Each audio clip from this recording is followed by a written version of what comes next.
being that we are still in the midst of a pandemic. Let's get right over to the phones, because taking time out of his busy days he's done since this whole thing got rolling way back in March of last year is our good friend Dr. Dennis Norem from Mercy Health. Dr. Norem, good morning to you.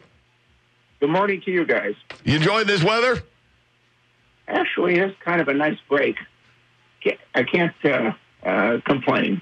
Better than Phoenix, we right? They needed the rain, and we got a fair amount of rain, but we could use some more. Yeah, and I was going to say, out in Tucson right now, I'm sure the blacktop is bubbling. Signs are starting to melt. So, you're not missing out on that much. I think they hit 112 the other day. 112. Yeah, Phoenix did. So. Yeah, they're setting records day after day. It's really sad, and I'm not sure when this is going to break. I think they're going to get a cooling off. My daughter said this week it's going to be 104. Oh, all right. Yeah. People dragging long pants out of the closet. Sure. Well, there you go. There's, once again, geographic differences illustrated in about 2 sentences.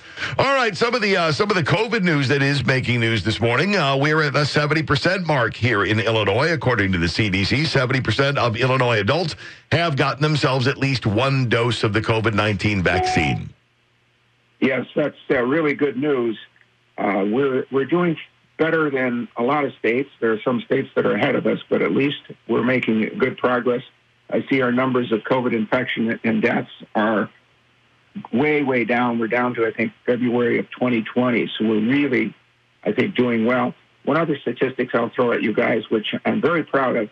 The AMA did a survey and found 96% of practicing physicians have been immunized. That's very nice. That's outstanding. That's a big number. How are we doing on the two-stage vaccines? I rather said we're at 70% for people getting at least one of the vaccines. Are the majority of people completing the process, getting the second one 3 weeks later? It appears they are. I think we're about 53, 54% of both shots being completed. So it appears that we are continuing to be on track to get everybody vaccinated.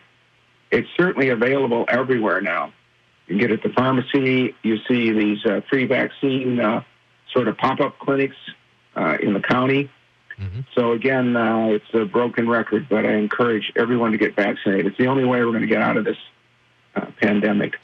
Yeah, we've got, according to the CDC, 70% of Illinois adults, Illinois being the first state in the Midwest to hit that mark. That percentage differs, though, from what the Illinois Department of Public Health's tracking says, which shows less than 64% of our adult residents have had at least one vaccine dose. I don't know what to make of that. Well, it's like all statistics. It's who's collecting it, right. And a lot of it's timing, too. There may be a slightly different timing interval there. When Riles introduced you, he said, we're still in a pandemic. I think we are. When will we be able to say we're not in a pandemic? That's a great one. I would like to know that too. So would I. I guess I can't really say. I think we could say we're not in a pandemic when major portions of the country report virtually no cases. Not that there would be no cases in the country, but there would be major geographic areas, maybe small states or major portions of some states that would have virtually no COVID reported. And you could probably say it's no longer a pandemic. It's simply episodic epidemics, in different areas. And I think we're a long ways from that. Will we ever be able to say as Americans here that we're out of the pandemic, even though it might be going on other places of the world? If we get it kind of shut down here, will the herd immunity, all that, kick in and protect us to be out of it? We don't have to wait for 180 other countries to catch up for us, right? Absolutely not. If we were to get our vaccination rates up to that 80%, whatever, 80. There's a lot of debate, 70, 80, 85, 90%. But anyway, if we were to get it up there, I think we would be able to say we're out of the pandemic, and regardless of what other countries are doing. It's clear the other countries are a long ways away because of all the issues we've talked about, them getting their vaccines. They're way behind us. We were talking about the Olympics, which are set to go off a little over a month from now in Japan, and according to the recent numbers that they're releasing or leaning on, we're looking at 6.5% of the Japanese population with the vaccine. Yeah, that's really a low number, and I think they're talking about they are definitely saying no spectators. No, only locals. They're going to allow 10,000 local people from around Tokyo in, but they have to be masked. They're not allowed to cheer, and they must return home immediately afterwards. Well, that sounds like a great fan experience, doesn't it? Yeah, doesn't it? So, I paid top dollar for these seats. I got to remain quiet. I'm masked, and I have to leave and actually go home the minute it's over. Yeah. The other thing, I wonder if they're going to have enough volunteers. I think you saw that a large number of their volunteers have unvolunteered because of COVID. And we have, I mean, obviously it's not a fact over in Japan. Only 6.5% vaccinated. It's not, they don't have abundance sitting there. It's not convincing people to get vaccinated. They just don't have them. Our supplies here in the States, we got enough for 300 million people to get fully vaccinated, right? We're not running out anytime soon. No, we are not. We are in the process of working out exporting a large number of our vaccines. So, no, we have plenty of vaccine. Yeah, there's no reason. Looking at a piece right here where the administration hails the 300 million COVID-19 vaccine shots administered in America so far. The goal of getting 70% of American adults at least partially vaccinated by July 4th is getting closer, but now it says the pace of new vaccinations in America has dropped below 400,000 people per day, which is down from a high of 2 million per day 2 months ago. Yeah, we still have that issue of vaccine hesitancy, and it's really, I think, rearing its head now because people that are all 4 vaccines have gotten vaccinated. Some of the people who are hesitant are continuing to get vaccinated, but there's certainly a number of people that have made it clear they're not going to get vaccines regardless, and that's very unfortunate. Yeah, 70% in New York, celebrating 70%, but we have other states hovering below 35%, Alabama, Arkansas, Georgia, Idaho, Louisiana, Mississippi, Tennessee, and Wyoming. Yeah, I don't know what to make of that, why the southern states are more hesitant, but it is discouraging. I know there were some distribution issues, but that shouldn't be a problem any longer. And there's still, numbers of people spewing out misinformation. I think you saw what happened at Houston Methodist with the nursing group that are protesting, and there was a court case. Unfortunately, the court said no, the hospital can require vaccines as part of it. So maybe that will push a few more people in the right direction. Doc, we've talked to you for about 8 minutes here, and somehow we haven't used the word variant yet. So let's get to that part of the conversation. Delta variant is the one we hear about all the time. The Delta variant, apparently the Alpha and the Beta wasn't that bad. Is there an Epsilon variant along the way? Or where are we on variants? Are we just not hearing about some of them because they're not as bad? And how bad is this Delta one getting in Europe? Well, I can't tell you why they changed the name. It was the Indian variant, and they decided to call it the Delta variant. Mm-hmm. I guess they've decided it's unfair to peg it to the country of origin. And I'm not sure why, but I think it is more helpful just to talk about it in terms of a Delta, a Gamma, whatever. Mm-hmm. Obviously, there's going to be more variants. There's probably hundreds of variants out there. But it's not important unless it'll become the predominant variant. And it looks like the Delta variant is, over the next several weeks, going to become the dominant COVID variant in the country. And the problem with the Delta variant, as you've read, is it is more likely to be contagious. It's affecting the younger people. It may make people sicker, a little higher death rate. But the good news is the vaccines still work. They don't work as well. I think what I saw is the Pfizer, Moderna, the first shot's only about 30% effective. But the second shot gets it close to 90.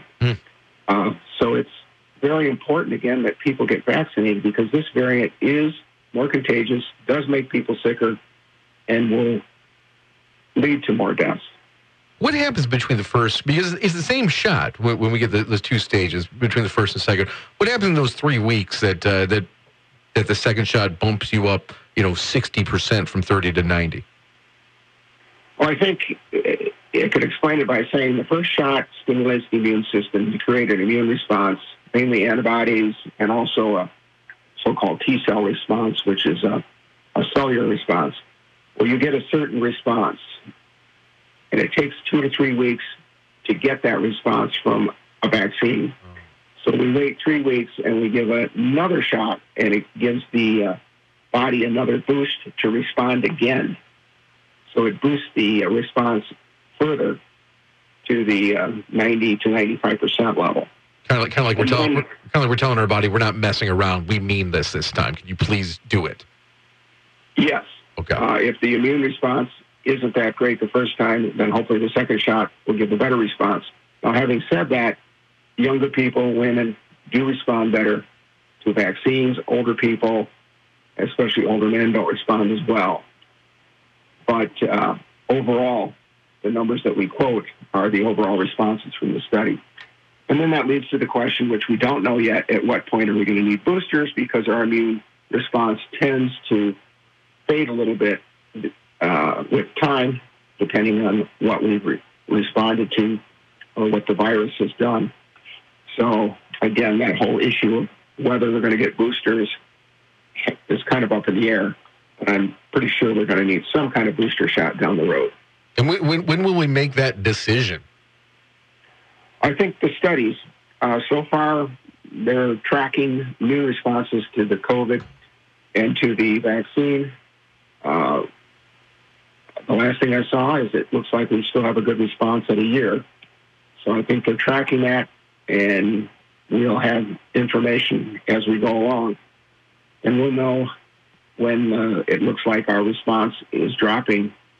And the other thing I think we'll see is people who have been vaccinated, if they become sick enough to get hospitalized, then people are going to be very interested in what's going on there.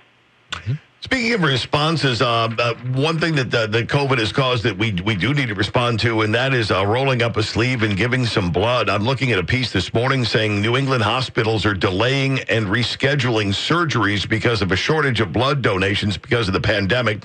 Director of Transfusion Medicine at UMass Memorial, quote, "We haven't seen anything like this in about 30 or 40 years at least. Periodic localized blood shortages are not uncommon, but this shortage is unprecedented in its scope."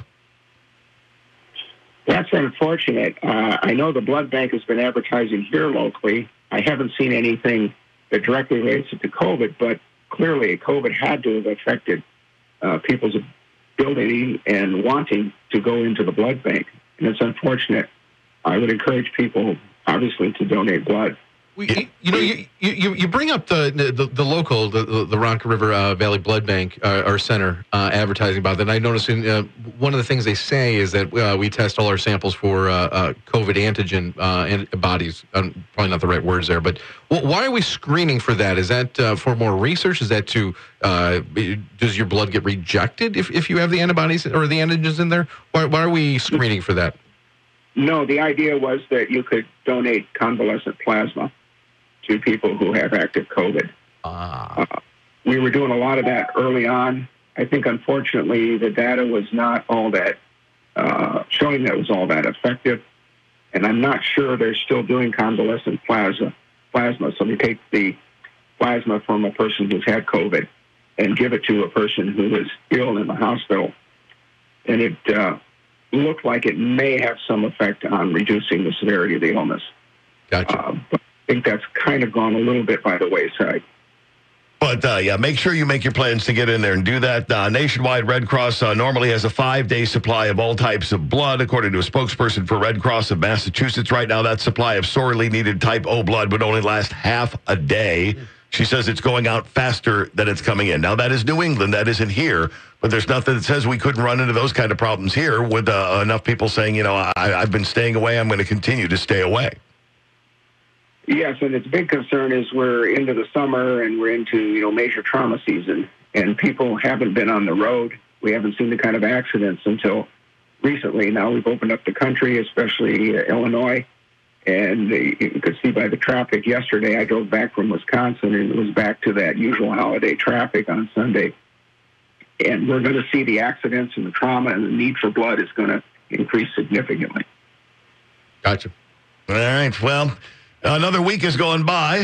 At least, we see the numbers in Illinois rising up to the point that, we're among a handful of states who are at or very near the 70 percentile, depending on if you're looking at CDC or Illinois Department of Public Health. But around the world, not quite so hopeful as you look at things, how things are going in India, how things are going in spots in Europe and other parts in Asia. It's still a big global problem. Oh, absolutely. I see India's rate has leveled off a bit, but that's how these viral pandemics go. It's sort of they wax and wane, and we've already seen that here in this country. So they're still in major, major trouble. Nice. And they may get a little reprieve, but they'll probably get another burst, another wave, because their vaccine rates are so low. And since all of this is still going on, Dr. Norem, if you're willing, we'd be looking forward to talking this all over with you again next week. That sounds good, guys. Stay safe. We appreciate it. There's our friend Dr. Dennis Norem from Mercy Health.